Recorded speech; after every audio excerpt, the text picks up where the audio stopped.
अस्सलाम वालेकुम जी, आपका होस्ट सईद अहमद आपकी खिदमत है। हमारा यूट्यूब और फेसबुक चैनल ये है पाकिस्तान देख रहे हैं। लाखों करोड़ों दूधो सलाम हस्ते मोहम्मद मुस्तफ़ा सल्लल्लाहु अलैहि वसल्लम और आले मोहम्मद पर। सुबह का मेरा आपके साथ एक वीलॉग था जिसके अंदर मेरी खबर जो है वो अल्हम्दुलिल्लाह सच साबित हुई। मैंने आपको सुबह के वीलॉग में बता दिया था, तो तकरीबन आज को 10 बजे हमने अपलोड किया, जिसके अंदर बकाया तौर पर मैंने आपको बताया था कि जो 5 रुकनी बेंच समाअत कर रहा है पंजाब और खैबर पख्तूनख्वा में जो इलेक्शन मुलतवी किए गए 8 अक्टूबर तक, उस बेंच में जो 5 रुकनी बेंच है वो टूट जाएगा, ये वो टूट सकता है। और वही हुआ जी। अभी जो आप जानते हैं वो बिल्कुल आपके पास ब्रेकिंग न्यूज की सूरत में पहुंच चुकी हुई है कि 5 रुकनी बेंच जिसके अंदर जस्टिस उमर अता बंदयाल साहब, जस्टिस जादुल हसन साहब, जस्टिस मुनीब अख्तर साहब, जस्टिस अमीनुद्दीन खान साहब और जस्टिस जमाल खान मंदोखेल साहब इसकी समाअत कर रहे थे। तो आज जी 11:30 बजे इसकी समाअत थी और 11:30 बजे जब आके बेंच बैठा तो कहा गया जी कि नहीं, वो 12:05 के ऊपर तकरीबन बेंच बैठेगा। तो 12:05 के ऊपर जब बेंच बैठा तो फिर हस्बे रूटीन जैसे एक सदा लगाई जाती है कि आए जी वकला पेश हो, इस प्रोसीजर को आगे लेके चलते हैं। तो 12:05 पे जैसे ही सारा कोरम पूरा हुआ तो चीफ जस्टिस उमर अता बंदयाल साहब ने भी ये बात कही कि लगता है कि जस्टिस अमीनुद्दीन साहब कुछ कहना चाहते थे। जस्टिस अमीनुद्दीन साहब ने कहा जी कि मैं इस बेंच का हिस्सा नहीं रहना चाहता। उसकी वजह क्या है आप जानते हैं कि मैंने अपने वीलॉग में सुबह में बताया था आपको कि जस्टिस काजी फाइज ईसा साहब और जस्टिस अमीनुद्दीन साहब और जस्टिस शाहिद वहीद साहब, ये 3 लोग थे। इन्होंने एक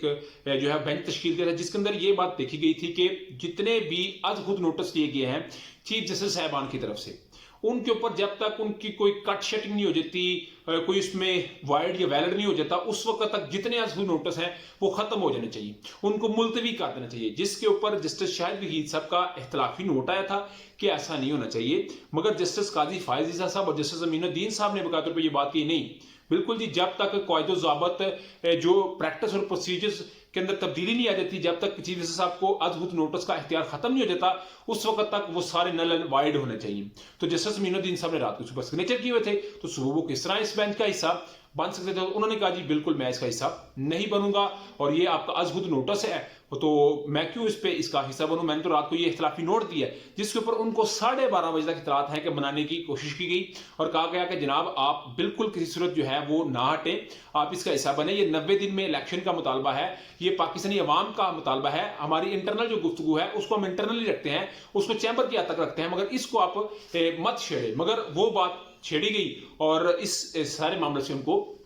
हटा दिया गया और वो खुद भी हट गए। तो इस वक्त जो बेंच है वो खत्म हो चुका है और पाकिस्तान तरीके इंसाफ के जो वकील हैं मिस्टर अली जफर साहब, उन्होंने बकाया तौर पर ये बात की है कि चीफ जस्टिस साहब की स्वाबदीदी है, वो फुल कोर्ट बेंच बनाते हैं, वो 5 रुकनी बेंच बनाते हैं, वो 7 रुकनी बेंच बनाते हैं, मगर बेंच तो बनेगा डेफिनेटली, समाअत उसकी होगी। मगर चीफ जस्टिस उमर अता बंदयाल साहब डट चुके हैं। मगर आज मैं आपको बता दूं, आज सुप्रीम कोर्ट से किसी बड़े की खबर है, किसी बड़ी ब्रेकिंग न्यूज की खबर है। ये मैं आपको अभी से ये बात बता रहा हूं, ऐसा होगा और हर सूरत होगा, आप देख लीजिएगा। मैं आपके साथ ये बात बिल्कुल बता रहा हूं। उधर जी सेनेट में आज बिल जो है वो कायदो ज़वाबत यानी कि प्रैक्टिस और प्रोसीजर 2023 का जो बिल था जिसको कबीना में जल्दी जल्दी से मंजूर किया गया, उसको बकाया तौर पर ऊपर 60 लोगों ने उसके वोट हक में दिया और 19 ने उसके खिलाफ वोट दिया और बकाया तौर के ऊपर एहतजाज भी हुआ और सेनेट के जरिए भी इसको कबूल कर लिया गया। अभी बात जानी है सदर पाकिस्तान के पास और सदर पाकिस्तान ने बकाया तौर पर यह बात कही है कि वक्त आने पे मैं इसको देखूंगा और डेफिनेटली इसके ऊपर वो अपने महबूब लीडर इमरान अहमद खान नदी साहब से भी डिस्कस करेंगे, उनसे भी पूछेंगे कि मैं इसके ऊपर सिग्नेचर करूं या ना करूं। तो डेफिनेटली जो खान साहब हैं या आरफ हुसैन अलवी साहब हैं, इनके दरमियान कोई भी दो बातें मुख्तलिफ नहीं, एक ही बात के ऊपर ये यकजा होते हैं। मगर इन्होंने वक्ती जो है वो बहुत बड़ा जो है वो सरप्राइज अपने लिए गेन कर लिया। उधर जी राना सनाउल्लाह साहब आज कुछ बात करते नजर आए कि चार्टर ऑफ डेमोक्रेसी की, चार्टर ऑफ इकॉनमी की, चार्टर ऑफ पीस की और इस तरह अमन, क्योंकि उन्हें नजर आ गया कि जिस तरह का मैंने इमरान खान साहब के लिए बयान दिया था वो गले पड़ने जा रहा है और पड़ता नजर भी आ रहा है, इसलिए उन्होंने फटाफट से इस काम को निबेड़ लिया। उधर जी जस्टिस काजी फाइज ईसा साहब, आप जानते हैं जस्टिस काजी फाइज ईसा साहब ने 2-3 दिन से जो वो काम कर रहे हैं और 15 तारीख को ये फैसला आ गया हुआ था, मगर उस रात के उसका तफसीली फैसला आया जिसमें जस्टिस अमीनुद्दीन साहब और जस्टिस काजी फाइज ईसा साहब ने अपना फैसला दिया, जस्टिस शाहिद वहीद साहब ने इसकी मुखालफत की, तो उनको नवाजने का वक्त आ गया। और आप जानते हैं कि एक उनके ऊपर रेफरेंस था असासों का कि उनके पास ये असासे आमदन से ज्यादा है। एक ठीक है। तो कहा जा रहा है कि इमरान अहमद खान नेसब के दौर में बनाया गया, मगर मैं बता दूं ये इमरान अहमद खान नेसब के दौर में नहीं था बनाया गया। ये एमक्यूएम के फरूक नसीम साहब है ना, जो वजीर कानून भी रहे हैं, ये इस मामले में वजारत कानून छोड़ के अपनी इसमें पेश होते रहे। तो ये मामला कहीं पीछे से बैक एंड से चल रहा था, मगर उनको जी आज कबीना का सुबह सुबह इजलास हुआ। ये एक रिव्यू रेफरेंस था जिसके अंदर जस्टिस काजी फायज ईसा साहब खुद भी पेश हुए हैं सुप्रीम जुडिशल काउंसिल के सामने, उनकी बेगम भी पेश हुई, बच्चों को भी बुलाया गया, जिसके ऊपर जस्टिस काजी फायज ईसा साहब ने कहा कि मेरा और मेरी बेगम के असासों से कोई तल्लुक नहीं, मगर उनका एक जो है वो ट्रायल होता रहा। तो आज वज़ीर-ए-आज़म पाकिस्तान ने बकाया तौर के ऊपर वो रिव्यू रेफरेंस को वापस ले लिया और ये बात कह दिया कि हम जस्टिस काजी फायज ईसा साहब के लिए कोई मजीद जो है वो इकदाम नहीं करेंगे, और ये उनके घर वालों को बदनाम और हरासा करने का काम है। और सदर पाकिस्तान को उन्होंने कहा कि आरिफ हुसैन अलवी इस मुजरमाना काम में मुलव्वस है, इमरान खान साहब इस इंतकामी काम में मुलव्वस है, मगर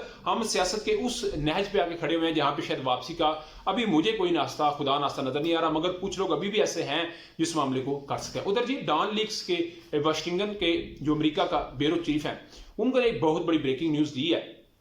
और डेफिनेटली वो पीपल्स पार्टी के लिए कहते हैं काम करते हैं और लॉबिंग करते हैं और बहुत कुछ पीपल्स पार्टी के लिए वो करते हैं। तो उन्होंने बकाया तौर पर ये बात कही है कि नए चीफ जस्टिस साहब आने जा रहे हैं सुप्रीम कोर्ट के अंदर, क्योंकि अक्टूबर के अंदर जस्टिस काजी फायज ईसा साहब ने आना है, और इस वक्त सुप्रीम कोर्ट के सीनियर तरीन जज जो हैं वो जस्टिस काजी फायज ईसा साहब है। वो कहते हैं वो आएंगे और 2 साल तक इलेक्शन मुलतवी हो सकता है और कुछ नई तरमीम करने के बाद इलेक्शन करवाएंगे। और इस वक्त जो बात है इसको पीटीए ने टेकअप कर लिया हुआ है, और जस्टिस काजी फायज ईसा साहब इस वक्त मोस्ट सीनियर तरीन जस्टिस हैं, और क्या वो चीफ जस्टिस बनने जा रहे हैं, क्या चीफ जस्टिस उमर ताब बंदल साहब की छुट्टी होने जा रही है, ये बड़ा सवाल है। और ये डेफिनेटली हम भी आपके साथ डिस्कस करेंगे जैसे जैसे मेरे पास इतलात पहुंचेंगी, मगर इस वक्त की जो बड़ी अपडेट थी वो मैंने अब तक शेयर कर दी। अभी तक का व्लॉग था, अभी तक की अपडेट थी, व्लॉग वीडियो पसंद है तो चैनल को लाइक सब्सक्राइब अपने दोस्तों शेयर कर लीजिए। नेक्स्ट तक के लिए होस्ट को जल्दी अल्लाह का हमें अस्सलाम।